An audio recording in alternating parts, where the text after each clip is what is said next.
আসসালামু আলাইকুম। এটা হচ্ছে গান আমাদের পুরন পাড়া, ওই পশ্চিম পাড়া হচ্ছে গান দিয়ের বান। গতকাল রাইতে দেখেন এই কলাগুলি কাটিছে, এনে 10-12 গাছ কলা আছে, কাটি ছড়িয়েছে, ছড়ি হয়তো মাথায় করে লিগ আছে, হয়তো বস্তায় করে লিগ আছে। এই যে আমার হাতুম ভাই বাগান 2 দিন আসে নাই, এই 2 দিন পর আসে দেখে ক্ষতিটা হয়ে গেছে। আসলে এই ক্ষতিগুলি করে কারা? এই ক্ষতি এই গারস্থ যে এরকম সার বীজ যে আবাদ করছে, এই গারস্থ কি করবে ভাই? আপনার কিছু কর আছে নাকি? আসেন সামনে আসুন।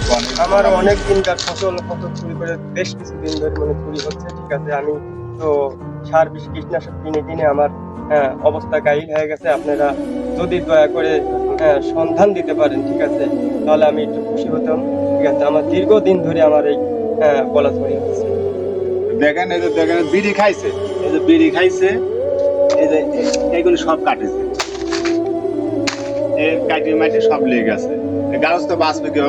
ওই যে ভাইরও লিছে 3 কাঠ, ওই যে ভাই মানে আইছে, ওই ভাইরাল ভাই 3 কাঠ লিছে। ভাই ভাই আপনার হারাইছে, আপনি কিছু কোন আসেন। আবার